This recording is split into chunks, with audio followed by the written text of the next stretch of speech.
Nothing can prepare you for seeing your child's body laying on a floor, a dirty floor, with a toe tag on his big toe.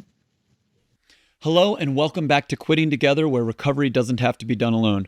My name is Aaron and I'm so proud of you for being here today.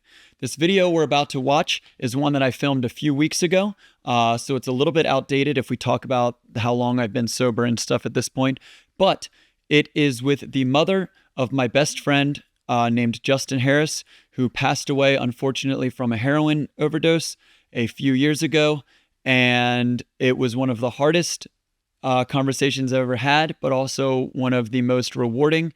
And I think it will be incredible for you to watch if you are a parent of a child who is struggling with addiction, or a child who has family members who are watching you struggle through addiction, or maybe you have a sibling or any of those. Justin passed away, unfortunately, from a heroin overdose. But he still lives in my mind and my heart. He's a person that came into my life and showed me a lot of aspects about myself. He taught me a lot of things, and I really miss him. But I am really glad that I was able to do this conversation and have this conversation with his mom. And I hope that it means as much to all of you as it has meant to me. And it's a really good one. So without further ado, I welcome Elizabeth Harris. Hello, and welcome back to Quitting Together, where recovery doesn't have to be done alone. I'm here today with a very special person. For a long time, there was an individual in my life named Justin. He was one of my best friends in the world and my roommate. And I'm here interviewing his mother today, and we're going to talk a little bit about how addiction has affected his life and has affected her life. And so without further ado, I would like to welcome Elizabeth. How are you? I'm wonderful. Couldn't be more proud to be here. I love you for what you're doing, and I think it's wonderful. Thank you so much. I really appreciate you being here as well. So can you tell us a little bit about Justin, basically what happened and how addiction had affected his life and your life, and then we'll get deeper from there. Gosh, I don't even know where to start with that. The whole preface of your page is about marijuana and how it's not addictive, how it's not a gateway drug. I'm here to tell you it is. Justin, we were in a plane crash when he was 14, right before his 15th birthday. It was a very traumatic experience for everybody. It left me in a bed for a couple of years. I had broken my back in several places, so it was a difficult time for us. But he started smoking weed when he turned 16. And I remember one night specifically, he was going to pick up a friend. Jared, I don't know if you remember Jared. He was in one of the bands with Justin. And I said, Justin, don't go. Don't go down through Ocean City. Don't go anywhere near Ocean City tonight. Just stay away. If you want to go pick him up, bring him over to the house, hang out, and have a good time. And he said, oh, I'm fine. Well, I knew something was going to happen, and Jared had weed on him. And this was one of the first times. And they got pulled over. So, of course, Jared takes it and throws it underneath the car seat. And because it's Justin's car, he's driving. Oh, guess who's going to get the rep for it? Well, he didn't. They didn't press any charges or anything. It was just they let him go because it was just a little bit of weed in a bag. Thank you, Jesus. He got off with nothing. Fast forward, it got to a point, Justin and the plane crash, his guitar came dislodged from the baggage compartment in the back of the plane. So it was like a missile. It was like a blunt force trauma to the frontal lobe of his brain. He was classified as being bipolar, but he really didn't have bipolar. It was a traumatic brain injury. And that rendered him unable of processing emotions the way that you do or I do, or that a quote unquote normal person does. And it left him open to everything the bipolar folks go through. The highs, the lows, the ups, the downs, all of it. I feel like I'm kind of rambling, but anyway, one thing led to another. And Justin, he had to go to a dealer to get his weed. Well, he goes and talks to his dealer. And I know this because Justin told me this himself. And he was like, this just isn't cutting it. What else can we do? And then he had met up with another guy, Clay. I don't know if you remember Clay. I'm not going to put his last name out there. But anyway, my least favorite person of Justin's friends over the years.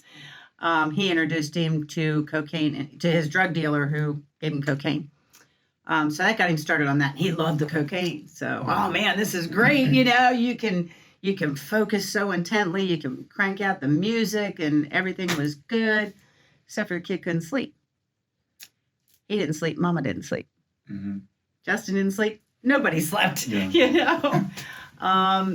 So we went through that battle, and then he, instead of talking to me about what was going on or to someone responsible, he figures he's a man, he's 18.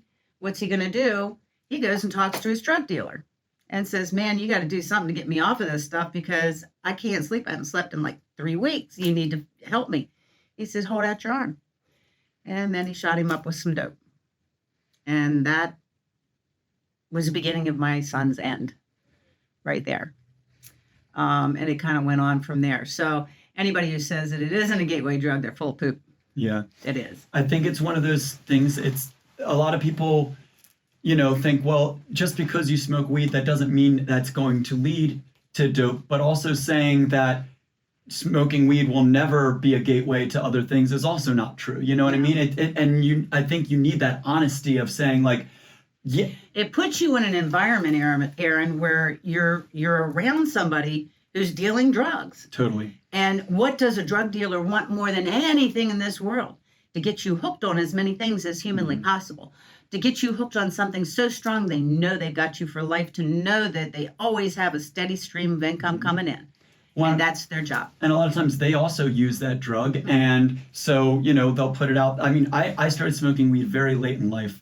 Weirdly enough, not too long before I met Justin. I was 23, I think, when I started.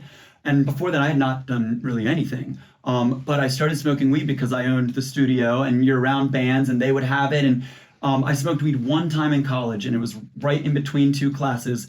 And I had such a horrible experience. Like I smoked it, went to class, and then I couldn't talk. I couldn't do anything. I ended up getting up and just walking to my dorm and laying down in my bed and thinking, why would anybody do this, right? But I was in a bad environment. I was at a Christian college where I could have gotten in a lot of trouble. And so I was having a panic attack. Years later, I was in my own studio around my friends. We were listening to music, and all of a sudden, it was like, a blast. This is great, yeah. And I often do say, looking back, I think I needed that time in my life. It changed my personality in maybe a lot of good ways at first, like calmed me down and helped me to examine myself in a way maybe I hadn't, caused me to think about other things I hadn't thought about before. But I also didn't know that I would become addicted to it because everyone in my life told me it wasn't addictive, and everybody in my life. Weed was just starting to become legalized. I was on tour. We went to Colorado. Get me on the legalization. Well, it's one of those things that I think if it's going to be legalized the same way that they should leave it alone. It's a plant that grows out of the freaking ground. Leave it alone. Exactly. Quit trying to make it stronger. Quit trying to make it better. Make it as God intended, and just pick the damn shit up, dry it out, and smoke it. Yeah. Like when I was a kid. Exactly. I mean, I used to smoke weed when I was a kid. Yeah. From the time I was 16 to the time I was 18, I smoked weed. Mm-hmm. And hell, I could have smoked anybody under the bus. Yeah. I was like you. It was just second nature. Yeah, but it's a different thing than it is today. It was so different. The crap they have out there now, and I fault myself huge for this. I didn't get into the full thing with Justin, but he's no longer with us, as you know. Yeah. Do you want while we're on, when did he pass away? In June of 2019. Yeah, and that was a result of addiction. It was poor choices he made, and it was, yeah. Do you want to go into any of that, or how? If not, it's okay too. But as a mother and son, because I feel like what's going to be really important that it's sometimes people that are in addiction don't realize how it affects the people around them and their family. Well, addicts like to say that, and I'm not generalizing, so don't think that I am. It's just from my personal experience. My addict, my son. One of his favorite sayings is, you just don't understand. You don't know what I'm going through. As a mother, I carried him inside of me for 9 months. Yeah. I fed him at my breast for a year. Don't tell me I can't feel every ounce of pain that you feel. I didn't understand that till I had a daughter. And then all of a sudden I realized, oh, my mom knows way more about me than I ever know. There is no one on the face of this earth that knows more about you than your mother. Not your wife, not your child. Totally. Your mother knows more about you than anyone because she is the only one who has been right beside you since the day you were conceived. Totally. Not born, the day you were conceived. Yeah. And that bond is it's so strong, it's so potent, it's so powerful that there is nothing in this world that is greater or stronger other than God's love. That's it, but with Justin, that was one of his favorite things to say to me. You just don't get it. You don't get it. You don't understand. Baby, I do understand. Yeah. Because when I see you laying on the ground and we got to shove some Narcan up your nose to bring you back, don't tell me I don't know your pain. Yeah. I do. I know it tenfold. Yeah. So from a mother's perspective, as an addict, your choice to use drugs 9 times out of 10 is a result of some sort of a traumatic experience, that something that's happened to you in your life. Justin had a babysitter when he was 9 years old that sexually molested him. It was a male babysitter. And he didn't tell me about this right away. It wasn't until he was 16 that he actually told me what this kid did to him. As a mother, he was, how did I find out? He was still little, he was 9, and he said something about a condom. And I'm like, what do you know about condoms? You're 9 years old. What do you know about a condom? And he says, well, Ryan told me. Ryan's his babysitter. So I called up Ryan, what's going on? Why were you showing? Oh, it was just, we were blowing it up like a balloon. I said, you know what? I don't want you near my son again. You're fired. You're done. Mm-hmm. Good luck, good life. I asked Justin so many times, did he touch you? Did anything happen? He said, no.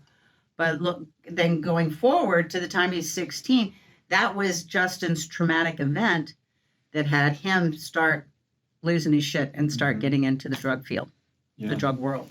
I think we see that so often. There's always an underlying issue. And it doesn't even have to be something that's that traumatic. Yeah. Aaron, there's a lot of people, like for me, when I started smoking weed, I did it because it was the cool thing to do. All the cool kids were getting high. And the traumatic thing was not being one of the cool kids in a way. Oh, like yeah. Oh, my God. That's devastating. Yeah. As a teenager, as a young person? Oh, no. For me, it was interesting because I don't know if you knew this about me or not, but when I was 18, I was mugged by a gang. And I was beaten to what they thought was dead. I was knocked out for a while. I was in a coma for a little bit. And as I got older, when I started smoking weed, it was always in my mind that, I was diagnosed with PTSD from that. And in certain states, that's what marijuana is like prescribed for PTSD and stuff. And so in my mind, I called it my medicine for years. Oh, this is my and Justin used to say the same thing all the time. And I used to go and buy it for him. Totally. Oh, totally. But you realize, like, sure, it might work as a medicine, but does that necessarily mean it's the healthiest way to cope with those things? And as I'm getting older, I'm realizing, no, it's not, because all it does is it numbs it temporarily. And then what you do is you just build up a ton of temporarilies. And now it's been 6 years. You build up a tolerance. You build up a tolerance, and now it's your baseline is you're always high. My baseline for years was that I was always high, to the point that my mom, I've talked to her about this stuff now. She had no idea that I was high every day because it was just my personality at that point. Mm-hmm. And in her mind, why he's going through all this mental health stuff, and like, why is he, acting this way? Why is he getting it? Because I'm high all the time. Like that's all it is. Like my personality has changed because I'm stoned all the time, and I base all of my interactions and all of my actions around being stoned, right? If I'm going to go to the store, I got to get high first. If I'm going to do this, I've got to smoke weed first. And it just becomes where, towards the end, when I was getting really bad, it would be where I would be in the basement for hours because I just couldn't get off the couch, and I had my bowl, and that was my safe place. Now, granted, this was me fighting a much greater problem, right? That was masking me not having to deal with all the other things that were going on in my life, but and then you surround yourself with other like-minded individuals. Exactly. That's why when they say when you join AA or any of those things, you have to cut off. How about the alcohol that comes with the weed? Oh, well, for me, I never have had a problem with alcohol except for one time in my life when I quit smoking weed. I didn't quit smoking drinking, and all of a sudden I realized, whoa, for the first time in my life, I'm drinking every day out of nowhere, right? But I also know there are a lot of people where they smoke and then they want to drink. It goes and, hand in hand. And you're always mixing. It's Yep. never that you're just having a drink. You're always mixing them, or vice versa. You're drinking and now you're smoking. Or you'll see it even with cigarettes or something, like where somebody has quit smoking cigarettes and they are drinking, and now they're like, oh, well, that brings back the smoke. So addictions feed off of each other. Absolutely.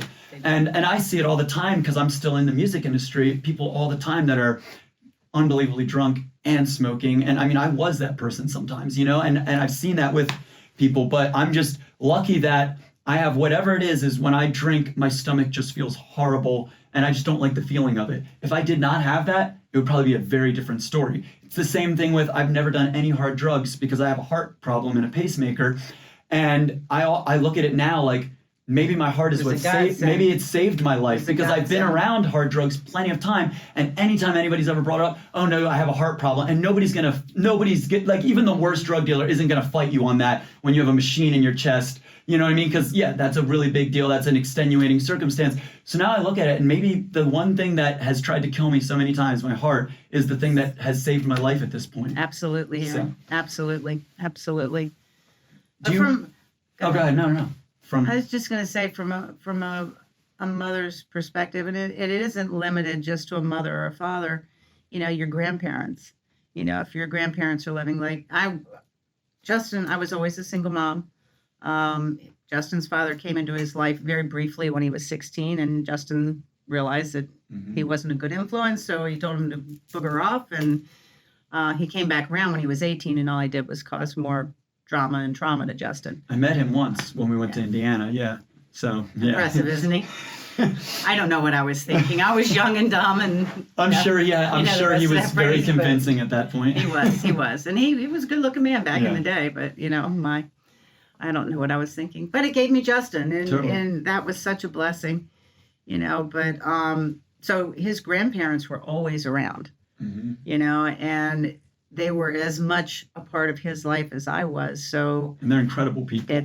Thank you. I think so too. Yeah. They're wonderful folks. We were definitely blessed to have them in our lives, but the trauma to them. I don't know if you know this, but Dad ended up having a triple bypass right after Justin passed. He passed in June. And then I started nursing school on September 5th, October 21st, my birthday. We had Daddy in the hospital for a triple bypass. None of us have ever been the same. None of us. Yeah. It's been a lot to handle. It hasn't been easy. You said something at the funeral that I think of often and that I will never forget. As a father, you said, and I might be butchering it a little bit, but you said, Justin, I told you I would always take a bullet for you. And now I have, because you'll never have to experience this grief if you had lost me first. You're going to get me crying. I can't ever think about it without getting. And that's exactly what I told him. That's exactly what I said during his eulogy, I always told him I'd take a bullet for him. And you took the hardest bullet to take. I did. Because there's no way he could have survived this. Yeah, totally. Him with, the way that he was, there's no way that he could have survived the loss. Totally. Of either his grandparents or me. Yeah, because you were his support system. Yep. I often think about that, I have a wife and other people that are supportive around me. You're blessed that you have a good wife. Yes, absolutely, absolutely. But my mom is the one person that, anytime things are going wrong, she knows exactly what to say. She knows exactly what I need to hear, and it's like she's in my thoughts, like what you were talking about. And I know that one day she won't be there for that, and that's something I'm going to have to prepare for, But you know what? Even if your mom didn't know the exact right thing to say, even if what she said was total opposite, it wouldn't matter. She was there to hear you. Exactly. She was there to listen to you.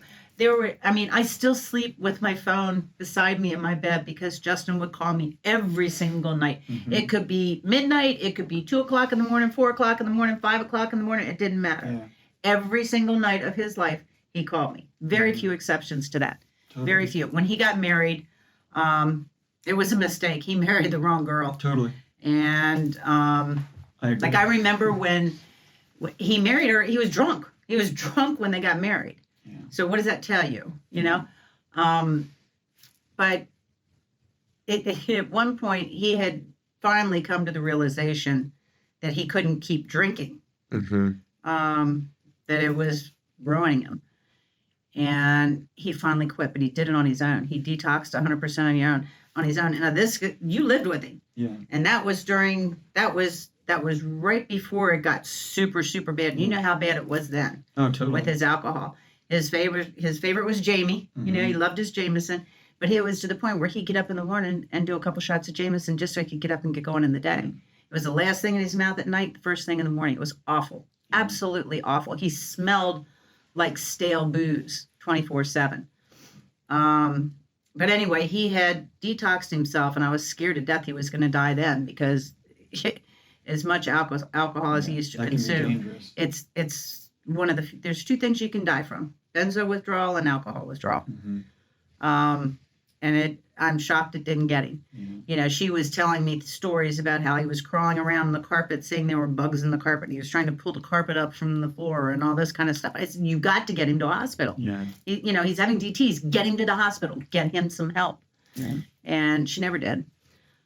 Well, she also has a lot of addiction absolutely as well, has, and she had a lot that Justin hid from me. Totally. Which came to light after he passed. Yeah. But it made a lot more sense, because there were points where I was begging her, like with the alcohol, you've got to get him some help. If you don't get him some help, he's going to die. And I'm sobbing, begging her. And she's like, no, they'll take my kids. What are you talking about? Nobody's going to take your kids away for helping your husband get healthy. Would you rather him be dead? And like, why do you want your kids around this? Like, yeah. Thank you. Totally. Thank you. That would be a responsible person's response. But no.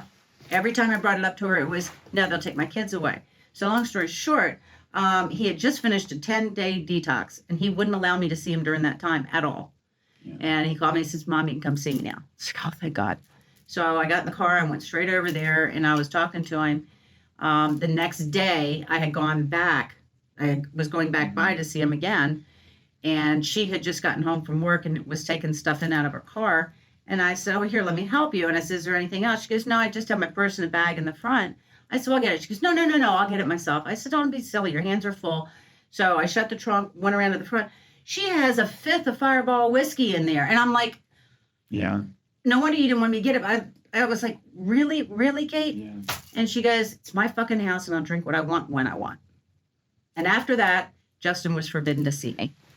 That's that addict mindset right there, because yes, you just saying really is her hearing, oh no, I'm gonna have to give up this thing that has a hold of me. And but it's ironic, because she was talking about not wanting the kids to get taken away, and look how much more traumatic this was for the kids, because she didn't get Justin that help. Exactly. Stuff, exactly, because now the kids also had to go through seeing that at an early age. So 9 and 11.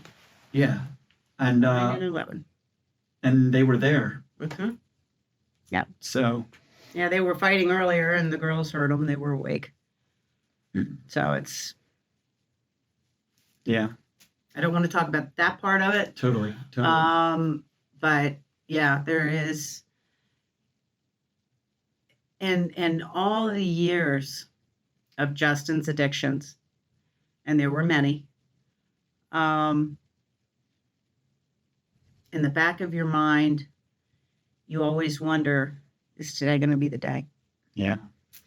And not long before Justin passed, an acquaintance of mine lost her son to addiction. And I remember going to the funeral, and I just looked at her, and she looked at me, and both of us just shook our heads and held each other. Mm-hmm. And something in my gut says, you're going to be here. You're going to be where she's standing. Mm-hmm. And it wasn't just a month or two later that I was. But nothing can prepare you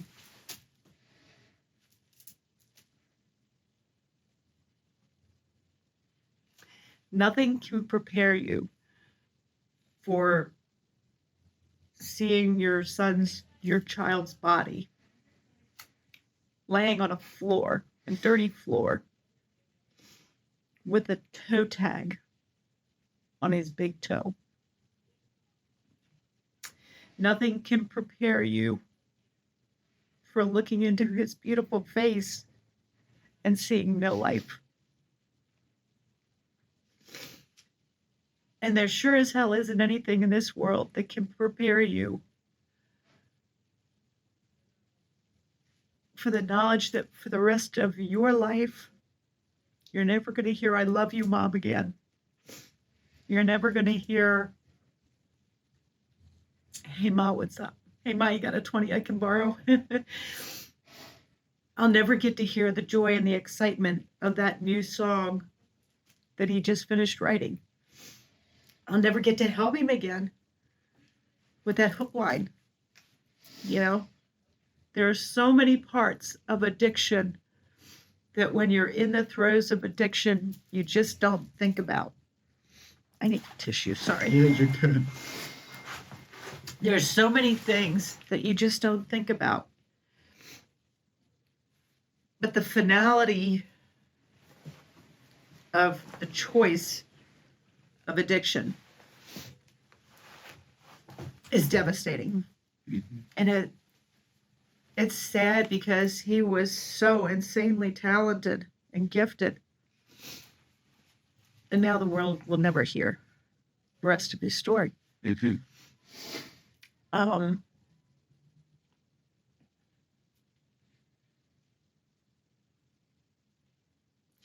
There are a lot of things that I look back on, and in the beginning, there was guilt because I didn't do more. You know, he came to me a couple times during his marriage and he says, "I'm going to get out." And I didn't ever want him to blame me for a failed marriage because I wasn't at all for it, not even a little bit in the beginning, right from the get-go. But so I didn't want him to blame me. I wanted that decision to be all his. And I look back on those conversations and I'm like, oh my God, why didn't I take the ball and run with it? He'd still be with us. And then I look back on that again, you know, as the years have gone by, and I'm like, would he still be here or would he not? Maybe it was just his time to go, you know, maybe it was his time to go. But there's a lot of things that as a parent you go through as you're grieving and mourning the loss. You have to learn to let go of the loss and remember all the love. Totally. You know, remember the crazy times you have. Remember the frustrating knockdown, drag out fights we used to have, and just remember the love in all forms.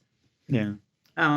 But he is still very much present with me. He has guided me through. You know me, I never used to wear these bracelets and never used to be into stones. Yeah. Never used to be into crystals. And now I can't stand to be a day without them. That's awesome. You know, I mean, he has taken me down a very spiritual path, and he's passing. He's been very present in my life. He did come to me, and I felt everything that my son felt as he was passing. I heard the last words he uttered out of his mouth. I saw exactly how he passed. So when I tell you he's been present, he's been very, very present. And you know, some people are going to listen to this and say, "Oh, she's full of crap," or whatever. And I don't care. That's your opinion. I know what I've experienced. Totally. And I know that had things been different, his whole life would have been different. Had he not made that first choice to smoke that first joint, I don't think it would have gone further. I really don't. Because it put him in touch with that world. Crowd. The different crowd of people. And, you know, you got to be introduced to a dealer somewhere along the line by somebody. Yeah. Nobody really starts with heroin, right? No. It's either... A lot of times it's, you know, they're on pills from an injury or something and it goes to that. But no one has never done any drug and all of a sudden thinks, well, let me just stick a needle in my arm. Like that never happens. And so I think that's important, like we were talking about, is to understand that like weed isn't always a gateway drug, but to say that it's not is just not true. It's irresponsible. Yeah. It's absolutely irresponsible. I've only smoked weed and I've, you know, eaten mushrooms, things like that, way back in the day. But I would have never, ever, ever even done mushrooms or anything if I had not started smoking weed first. It's you're with somebody else and they're like, oh, well, if you like that, try this. And I think it's just important that people understand it.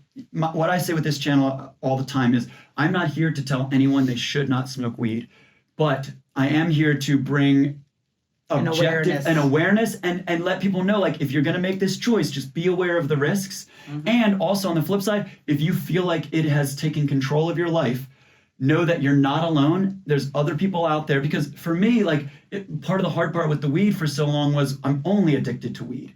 And so when you tell people that, like, I had a video that I posted yesterday, and all the comments were saying, weed isn't addictive. This is crazy.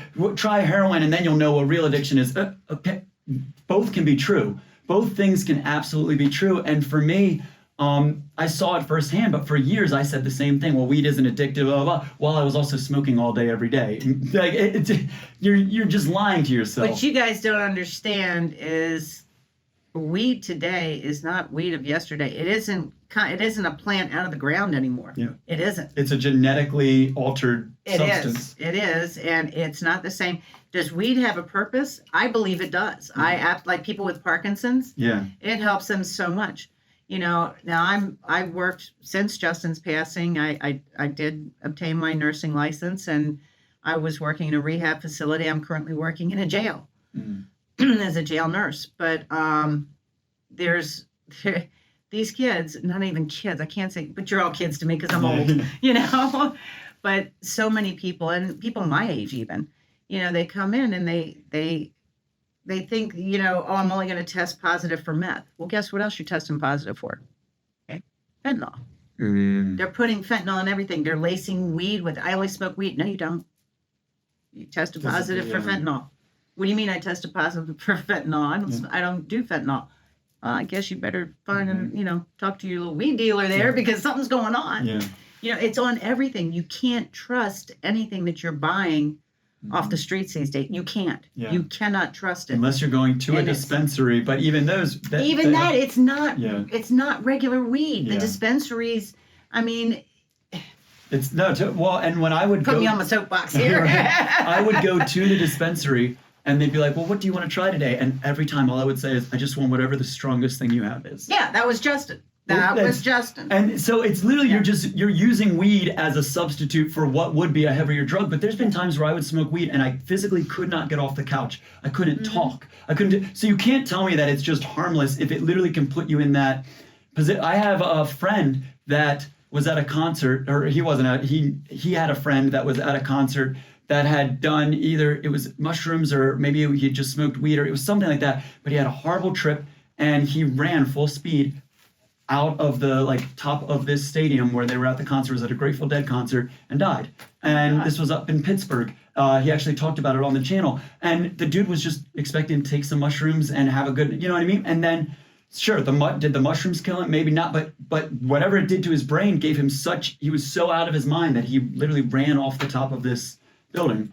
And so it's one of those things, like, you just have to understand. People will always say weed never killed anybody, blah, blah. Well, I'm a heart patient and I know firsthand from my doctor of people that have smoked weed and it has affected their heart and they had a heart attack or they had a stroke, or there's all this evidence coming out now that it's causing schizophrenia in young men or even bipolar disorder, all these things where it's... When you're smoking the shit that's coming from the dispensaries, because it's just too much. Yeah, well, and your brain doesn't know how to handle this level of chemicals that every day is changing your mind. Well, one of the things that Justin had led me to that has served me very well was Reiki.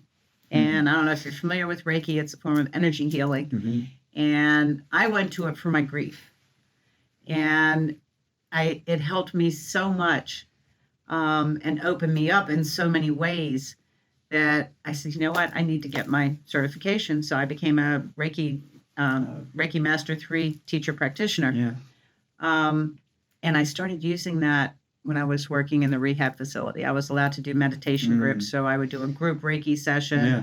And then they let me bring in the crystals, so I had people working with crystals, and it was really interesting. You could almost identify a person's addiction by the stones that they were choosing. You could almost identify their traumas. You could almost always, let me rephrase it, almost always identify their traumas that started their addictions just by the crystals that they would pick. And then I'd have them hold those, and then we would go through the meditation and whatnot. And then I would go around and, I actually put my hands on some of them as we were doing the meditation. I have only 2 that I worked with closely enough before it got shut down, that are still clean, and they still send me messages. It's been 18 months. Awesome. So yeah, That's I'm amazing. thrilled. I'm thrilled with that. So things like, if you are struggling with addictions and you feel like you need some help, Reiki is a wonderful way to go about that. For me personally, talking about my pain, talking about my son's passing, that's not something that I'm going to go and talk to some stranger about because, grief therapy, I'm sorry, it isn't my cup of tea. Yeah. It never was, never will be, and that's just who I am. I'd rather figure it out on my own. Yeah. A little hard-headed, a little stubborn. You see where Justin gets it from. So, but there are things out there that you can utilize that will help you if you feel like you need something but don't know what, and you're not comfortable with things like that. Totally. The Reiki truly, truly, truly helps, and at the very least, it helps to calm you down internally to the point where maybe you don't feel like you need so much additional help from other sources. That's how I feel with meditation too. It's something in the morning.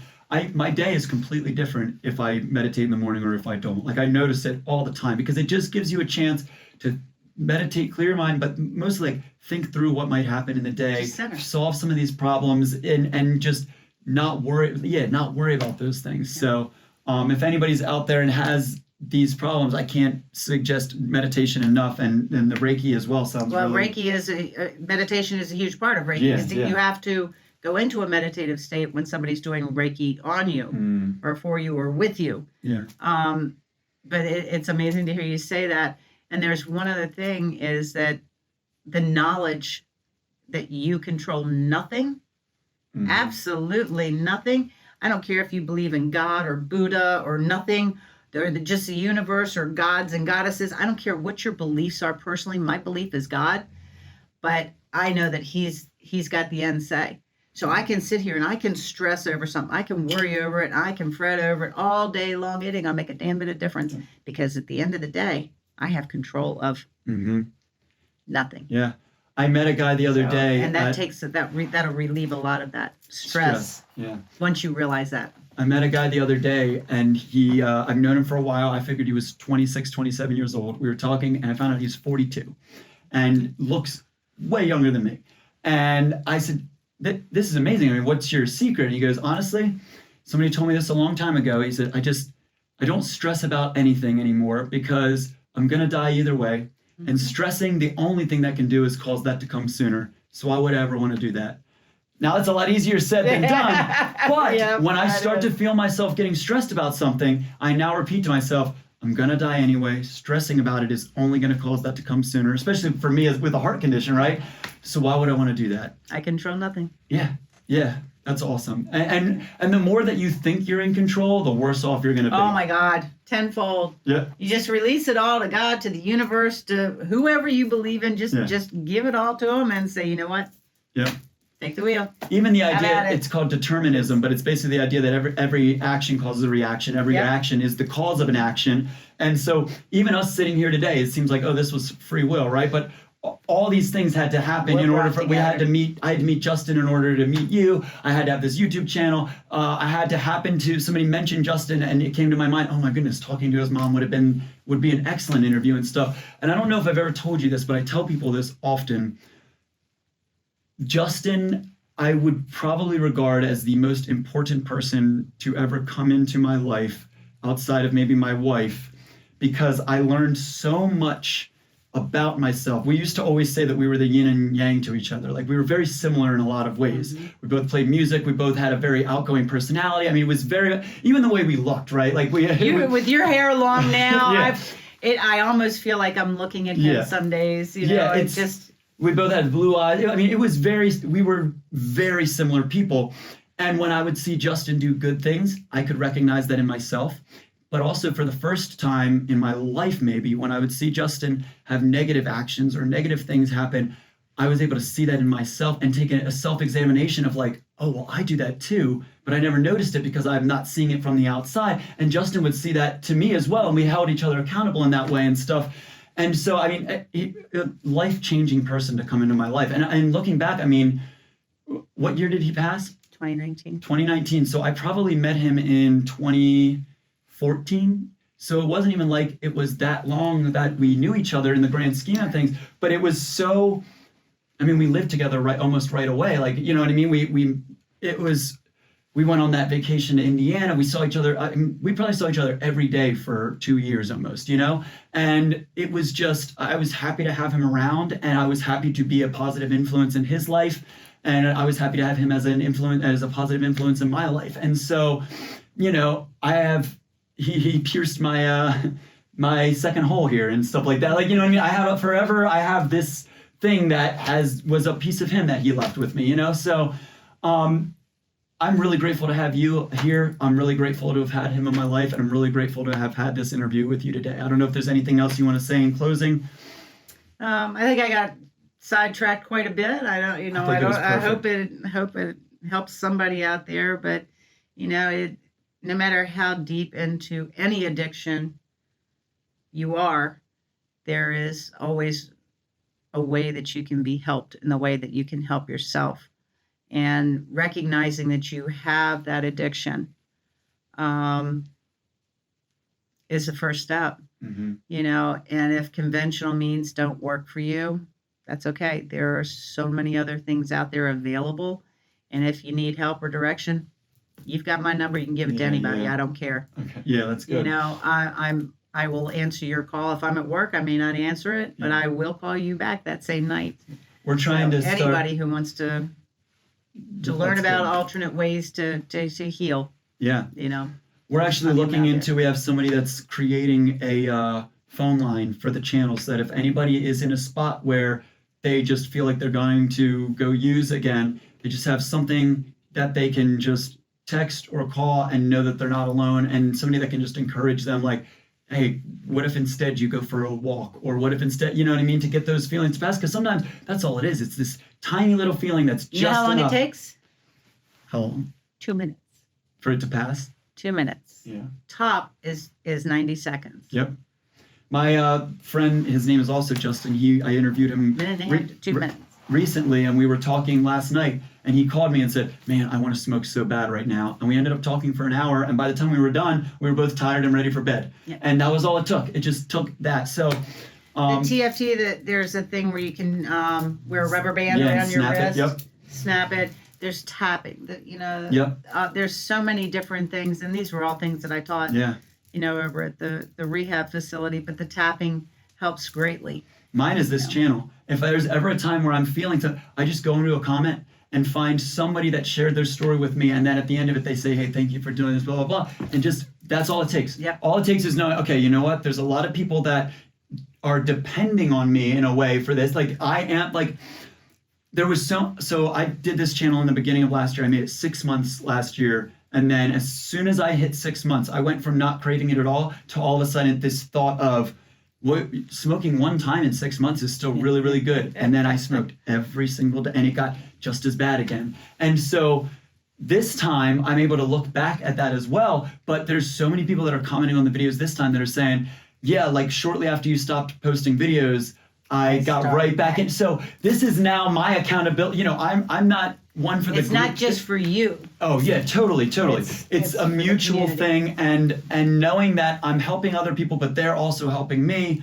You know, I'm not in a group the way Marijuana Anonymous or alcohol, any of that stuff. It's that did not work for me the last time, but this has. Having this community, and it was, I mean, I also stopped posting videos, and then right after that was when I relapsed and started smoking weed again. And so I have to keep with it. You know, I have to stick with that, and as well as the other things, the meditation and those things. But this has been really great talking with you. It's been wonderful. Seriously. Wonderful to see you again. Yeah, you too. And thank you guys so much for checking out the channel and hearing Elizabeth's story. If you're struggling with addiction of any kind, there's no reason to be ashamed or embarrassed. There are people out there to help. You can feel free to comment, and we will get you on the right track. Thank you so much for being here today.